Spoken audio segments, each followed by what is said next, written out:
नमस्कार, मी अश्विनी डिके. आज अश्विनी स्वादिष्ट किचन मध्ये आपण रेड ग्रेव्हीची मटार उसळ कशी करायची ते बघणार आहोत. यापूर्वी हिरवा रंग पाहता क्षणीच तोंडाला पाणी सुटेल अशी हिरव्या ग्रेव्हीची आपण उसळ केलेली आहे आणि ती खूप लोकांना पसंत पडलेली आहे. ती बघत असतानाच काही लोकांनी रेड ग्रेव्हीची पण उसळ दाखवा असं म्हटल्यामुळे आज आपण रेड ग्रेव्हीची उसळ बनवतोय. करायला सोपी आहे आणि अतिशय चविष्ट होणारी अशी ही उसळ आहे.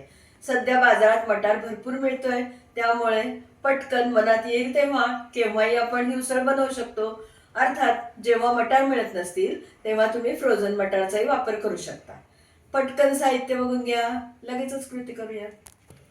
आज आपण इथे रेड ग्रेव्हीची मटार उसळ करतोय. त्यासाठी मी इथे मटार दाणे सोलून घेतलेले आहेत. हिरवे मटार बाजारात आणून साधारण हे 150 ग्रॅम दाणे आहेत. 2 मध्यम आकाराचे कांदे बारीक चिरून घेतलेले आहेत. 2 लाल टमॅटो त्याच्या फोडी करून घेतल्या आहेत. कोथिंबीर घेतलेली आहे बारीक चिरून. 4-5 लसणाच्या पाकळ्या, अर्धा इंच आल्याचा तुकडा आणि 1 हिरवी मिरची त्याचे 2 तुकडे करून घेतलेले आहेत. 1 टीस्पून एवढी कसुरी मेथी घेतलेली आहे. 2 टेबलस्पून शेंगदाणे आहेत, भाजलेले शेंगदाणे आहेत. स्वादानुसार मीठ घालायचं आहे. 1 टीस्पून एवढं लाल तिखट आहे. हे बॅडगी मिरचीचं तिखट आहे. तिखटपणाला कमी असतं, पण भाजीला ग्रेव्हीला रंग खूप सुंदर येतो. 1 टेबलस्पून एवढं सुकं खोबरं आहे. हे भाजलेलं सुकं खोबरं आहे. माझ्याकडे भाजलेलं होतं म्हणून भाजलेलं घेतलंय, नाहीतर साधं घेतलं तरी सुद्धा हरकत नाही. 1 टीस्पून धनेपूड, अर्धा टीस्पून जिरेपूड, अर्धा टीस्पून किचन किंग मसाला. एवढ्याच साहित्यामध्ये आपली आजची ही उसळ बनणार आहे. आणि त्यासाठी शिवाय एक्स्ट्रा लागणार म्हणजे आपल्याला खाण्याचं तेल लागणार आहे. कढई गरम करायला ठेवली होती. 1 टीस्पून तेल घातलंय. आपल्याला जरा थोडासा मसाला परतून घ्यायचा आहे. कांदा, आलं, लसूण, मिरची, म्हणून फक्त तेवढं तेल घातलंय. नंतर फोडणीचं तेल आपण वेगळं वापरणार आहोत.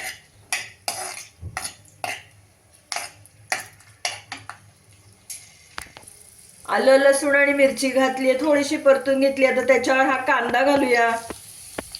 2 कांदे आहेत बारीक चिरून घेतलेले.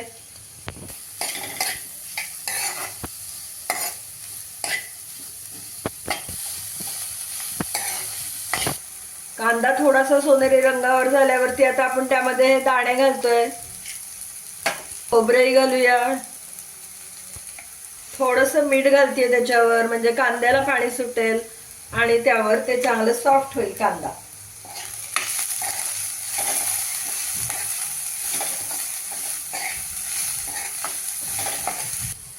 टोमॅटो पण घालूया आता त्याच्यावर परतायला. टोमॅटो आपल्याला चांगला सॉफ्ट करून घ्यायचा आहे.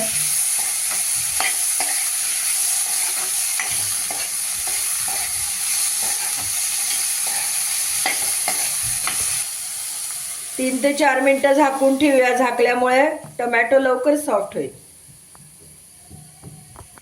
टोमॅटो सॉफ्ट होतोय तोपर्यंत आपण इकडे मटार वाफवून घेऊया. पाणी गरम करायला ठेवलंय, त्यामध्ये 1 चमचाभर साखर घालतेय, म्हणजे मटारचा रंग तसाच राहील छान. थोडंसं मीठ घालूया. त्यामध्ये आपण हे घेतलेले मटार दाणे घालायचे.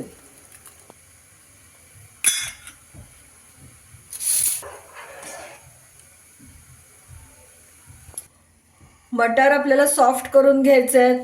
छान उकळतात बघा. साखर घातल्यामुळे मटारचा रंग अगदी तसाच राहणार आहे. आपण 5 मिनिटं मीडियम गॅसवरती झाकून ठेवला होता. टोमॅटो आपल्याला मऊ करायचा होता. आता मी गॅस बंद करणार आहे आणि थोडंसं हे कोंबट झालं की आपल्याला मिक्सरमध्ये वाटून घ्यायचं आहे.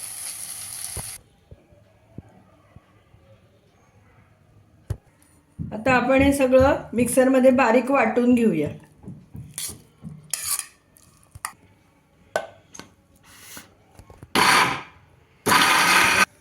आपलं वाटण छान वाटून झालंय बघा. किती छान गुळगुळीत पेस्ट झाली आहे त्याची.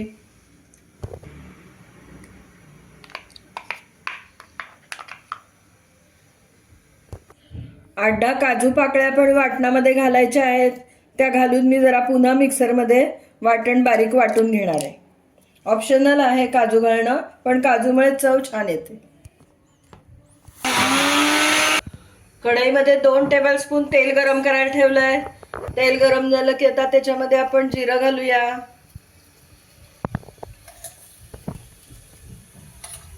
हिंग घालतेय.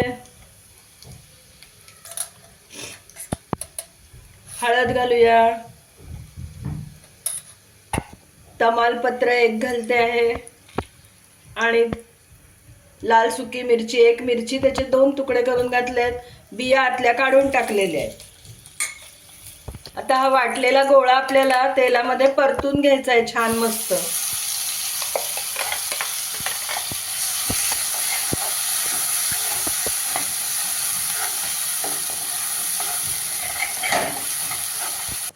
मसाला परततोय तेव्हाच हे लाल तिखट घालूया. हे बॅडगी मिरचीचं तिखट आहे. तिखटपणाला कमी, पण रंग खूप सुंदर येणार आहे आपल्या ग्रेव्हीला. आणि छान आता आपण ते परतून घेऊया. झाकण ठेवून आपण एक 3 ते 4 मिनिटं ते शिजवून घेऊया मसाला आपला. आणि आता उकडलेले मटार जे आहेत ते आपण चाळणीत उपसून घेऊया. मटार छान शिजले, चाळणीत उपसून घेऊया. झाकण काढून बघूया. काय मस्त रंग आलाय, सुंदर. आता आपण एक एक करून सुके मसाले बाकीचे घालूया. थोडंसं लाल तिखट घालते तिखटपणा येण्यासाठी. किचन किंग मसाला, जिरेपूड, धनेपूड, मीठ स्वादानुसार घालायचं आहे. थोडी कोथिंबीर घालतेय. सगळं मिक्स करून घेऊया. आणि आता त्यामध्ये आपल्याला शिजवलेले मटार घालायचे आहेत आणि रश्श्यासाठी थोडंसं पाणी घालायचंय. पण ते पाणी गार घालायचं नाही, गरम पाणी घालायचं, म्हणजे छान रंग वर उठून येतो उसळीचा. शिजवलेले उकडलेले मटारही त्यामध्ये घालूया. छान परतून घेऊ एकत्र.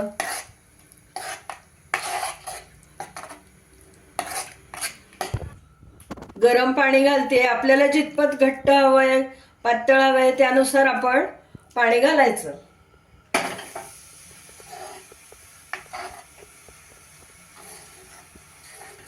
वाव,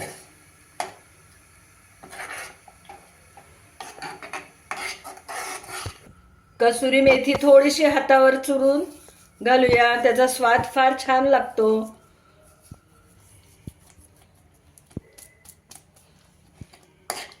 आणि आता आपल्याला ग्रेव्ही थोड्या वेळ उकळू द्यायची. झाकण ठेवणार आहे.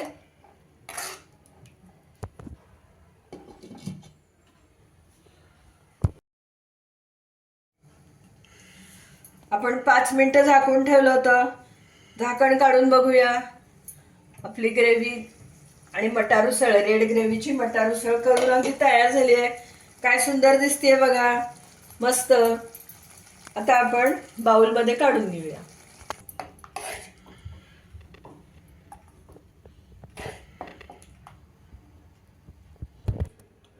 रेड ग्रेव्हीची मटार उसळ चविष्ट आपली करून अगदी तयार झाली आहे बघा.